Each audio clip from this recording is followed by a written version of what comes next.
Hello everybody, this is Mr. Rob and welcome back to another episode of the Los Angeles Clippers MyNBA series here on NBA 2K24, and we finally reached the All-Star break. So today we're going to kind of recap the first quote-unquote half of the season, even though it's well over halfway over, and as well as kind of just see what's been going on with the league, take a look at some standings, some player stats, who's been dominating, as well as recap what should have been last episode. I apologize for that. I did not know the full episode wasn't fully downloaded. It when I opened up the MP4 on my computer, it showed the 26 minutes, so I just assumed it was a full episode, but only 8 minutes went through, so I apologize for that. So I'll just kind of recap what happened in those 4 games, as well as take a look at the trade deadline that passed, see what moves were made around the NBA, because there was a few, and that will bring us to the second half of the season. So I hope you guys are excited for this one. If you are, make sure you drop a like and you subscribe down below, especially if you want more basketball content.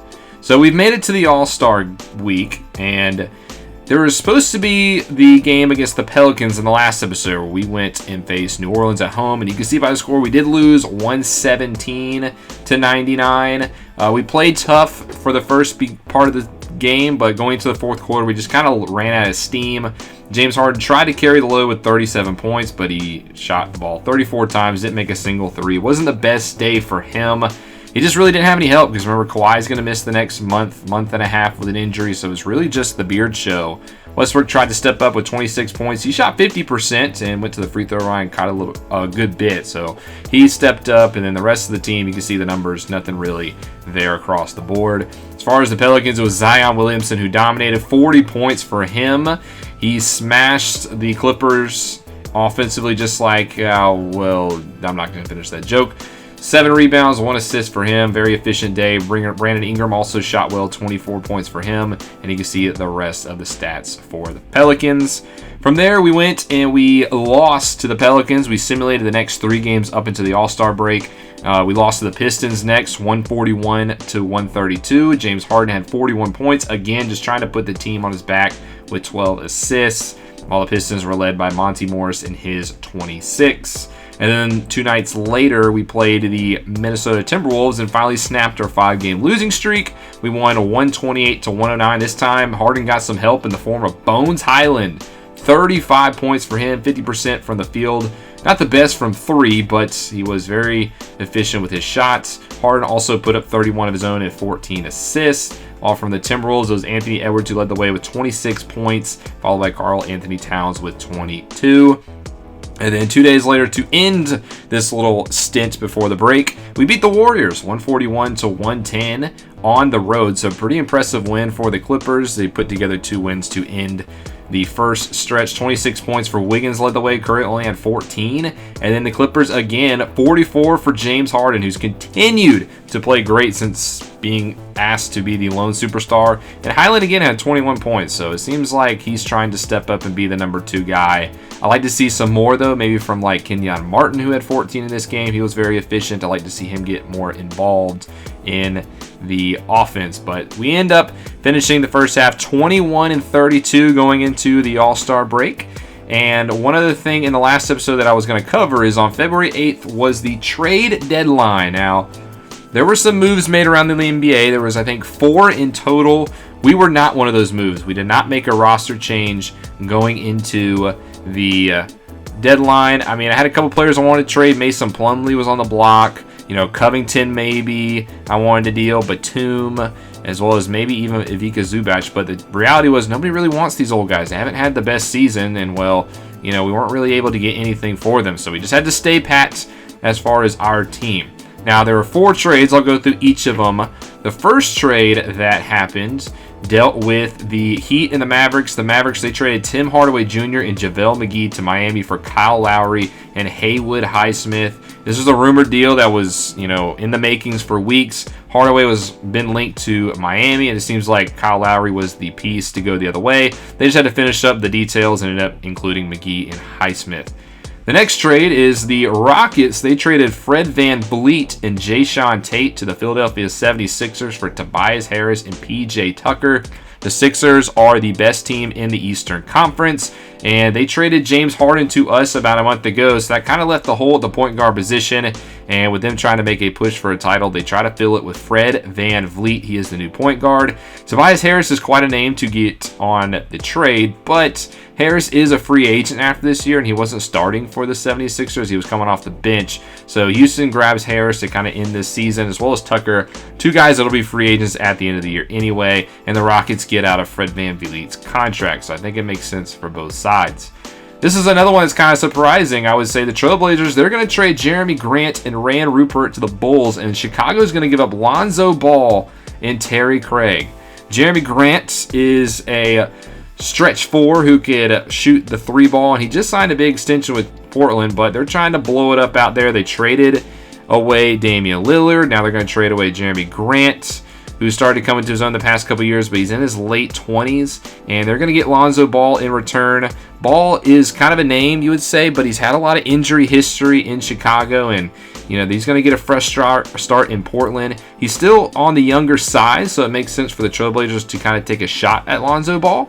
So we'll see how this goes for both sides. The Bulls get another player to help them make their playoff push in Jeremy Grant. And then finally, the last trade, a smaller one, the Celtics, they trade Kemba Walker to Denver for Vlatko Kansar and a 2024 second-round pick. So that wraps up the trade deadline across the NBA. And now we'll take a look at the standings just to see where things stand, no pun intended, overall. Starting off in the Western Conference, we are currently in the 13th spot. Hasn't been the best year for us. We're 4.5 games out of the play-in spot, though. So once Kawhi gets healthy, I do think we can make a push for a potential playoff spot.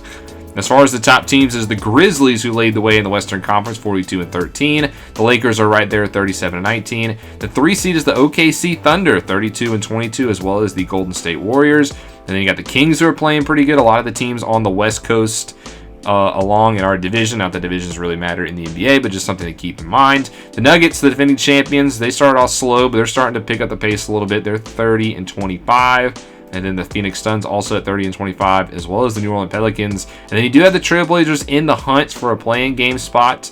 And then the Minnesota Timberwolves round that spot out. As far as the worst team in the Western Conference, it is the Spurs at 18-37. In the East, leading the way out there is the Philadelphia 76ers. They are the best team in basketball as well, 42-12. And then obviously they just added Fred VanVleet. The Hawks are second, though, 35-20. Not a bad record for them. The Heat trying to make it back to the NBA Finals. They're 34-21, followed by the Cleveland Cavaliers. The 5 seed is the Chicago Bulls. The 6 seed, under 500, is the Milwaukee Bucks. So it's a little bit weaker on the Eastern Conference side. 7th spot is the New York Knicks. And then at 8th, you have the Wizards, who are 23-31, followed by the Celtics, who are having a horrible season, but could still potentially make the postseason in the play-in tournament. So it shows you how weak the Eastern Conference is. And that's a team I would not want to play in those earlier rounds. And then the 10th is the Indiana Pacers at 23-33. The worst team in the East, also the worst team in the NBA, is the Brooklyn Nets. They are 14-40, trying to get a hold of that number 1 spot. Let's take a look at our player stats to see who's kind of shined so far this season. This is kind of what you expect. We'll do it points per game stats. We'll go by position, see if I can devy it up. No, I can't really devy it up by player, which is a little, or by position, which is a little unfortunate. So we'll just do it. We'll sort it right here. Starting off with the point guards, James Harden is our newest point guard. He's averaging 27 points per game this season, 10.5 assists. He's putting together a pretty solid year, I would say. I mean, it's a really solid year. I don't know why I'm saying pretty solid year. Having himself a great year, and he's really picked it up since being with us. I mean, you can see his numbers. His percentages are arguably the best of his career. So even at age 34, James Harden is kicking. He is a free agent after this year, though, so we'll have to see if he comes back. But the plan is right now is I would like the Beard to stay on this team.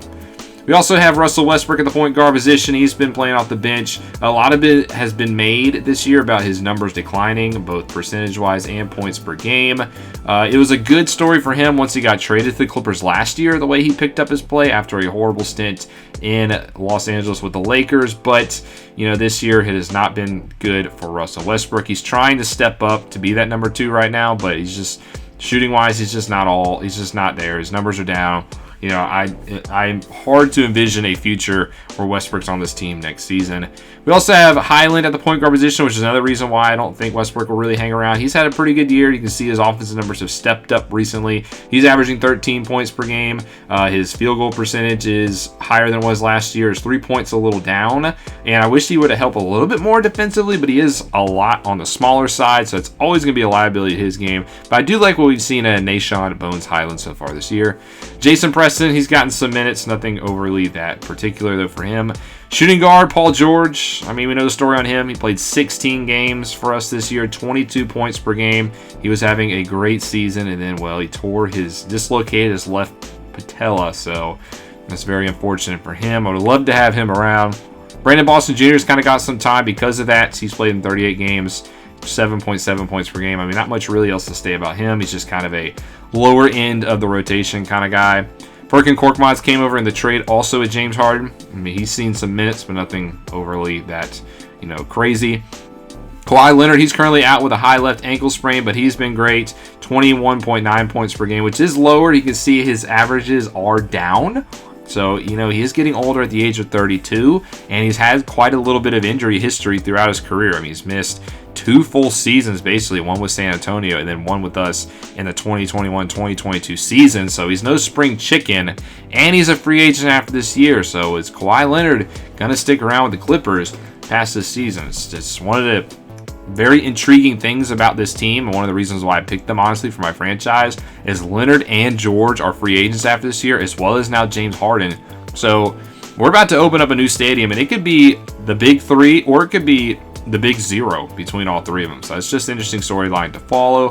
Kenyon Martin is also a small forward. He's battled some injuries this year. I like him. He's my favorite young piece, the former Houston Rocket. I just wish he could stay healthy. I mean, he's averaging 10 points per game.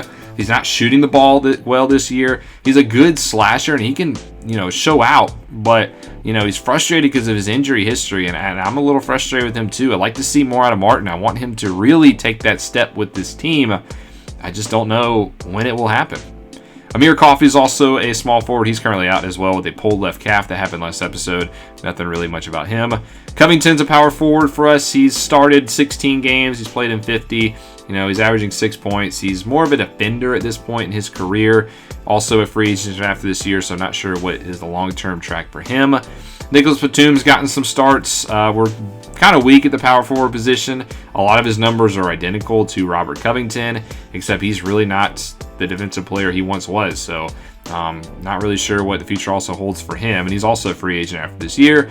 Ivica Zubac, he's probably the biggest inconsistency for me this season. Probably one of the more frustrating players because, he started a lot of games as center. And I mean, he's a decent player and he's only 26 and he's on contract next year. But I mean, he's kind of sucked. Offensively, you can see his numbers are down, and defensively, he's just so freaking slow. He gets back like he's stuck in quicksand when he's moving, and it's led to a lot of easy points for the other team. I would just love to see that defensive really step up for Zubac, because otherwise, I mean, he's kind of a liability for me. I mean, he's 7 foot 240, but he's got feet like they're made of like stones, like he can't move, and that's just kind of frustrating.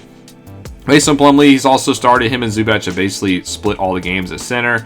I do believe he's played a little bit better defensively than Zubac, but I don't think he's done, much better on the offensive side to really justify himself at the age of 33. So he's another guy that could be gone. And then we have a couple guys like Diabate, who's currently in the G League. But, very up and down season for us. I mean, it's a disappointment to say the least, considering we are so far below 500. But as far as the rest of the league, we'll take a look at the league leaders to see what's been going on with them. Trae Young currently leads the way with all players with 31.7 points per game. Part of the reason why the Hawks are the second best team in the Eastern Conference, followed by Damian Lillard. He's really showed out since being traded to Miami, which he also, in the last episode, set the franchise record for the Miami Heat with most points scored in a game. As you can see, it was right here. He scored 63 against the Boston Celtics on February the 11th, and they won 170 to 115. It's incredible, but he's played great in the Miami Heat. Luka Doncic also up 28.7, Giannis 28.6. A lot of the guys you expect. Anthony Edwards having himself a really good year, 28.3 points per game. You know, he's continuing to really evolve and to be a showcase player for the Timberwolves. Zach LaVine's up there, as well as Devin Booker, Shai Gilgeous-Alexander, Steph Curry, and Julius Randle round out the top 5. As well as rebounds per game, it is Jared Allen who leads the way with 13.5. He's battled some injuries. Jokic also has 13.2, followed by Antetokounmpo and Mobley, the only two non-centers at the top. Assists per game, Jokic actually is tied for the lead. He's putting together a campaign to try to be named MVP again with his triple-double season. I mean, it'd be hard to deny him another MVP to his collection. He's playing absolutely sensational basketball. You know, some will argue he should be a 3-time MVP already. After this season and the numbers he's putting up, it'd be hard to deny him that cause. Trae Young also has 10.6, and then James Harden has 10.5. Your steals leader, Tybull and Alonzo, Drew Holiday, Butler, and Caruso all lead the way with 1.9. Jokic again up there with 1.7. And the rookie Brandon Miller has 1.7 as well. He's put together a pretty good season. Speaking of rookies, let's take a look at our rookie stats so far. Take a look at the rookie report going around the NBA. Your points per game leader is Victor Wembanyama with 18.1 with the Spurs, despite them being the worst team in the Western Conference. Miller is also there with 17.2. Scoot Henderson, he's playing good in Portland. And then you got Amen Thompson in the Rockets, and Chet Holmgren are the ones averaging double-digit points per game, even though Holmgren's currently out with a broken vertebrae. He's going to be out probably the rest of the season, so that's unfortunate for him. Your rebounds leader is also Wembanyama, so it looks like he's on pace to win Rookie of the Year. And then your assist leader is Thompson, followed by Miller and Henderson and Victor. Blocks, he's well ahead as well with 2.7. Steals, Brandon Miller with 1.7. Shooting the best free field goal that's consistently playing is Victor Wembanyama.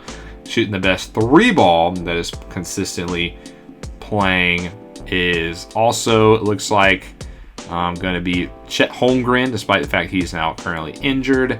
So rookies, some of them playing pretty good. So that brings us to the All-Star break, and I wasn't going to do this episode before the festivities, but with the episode before this getting corrupted and lost, I kind of feel like I had to do this one to recap. So that kind of brings me to my next episode. We're going to spend a little bit of time with the All-Star break like I do in all of my series. I like to actually showcase this stuff.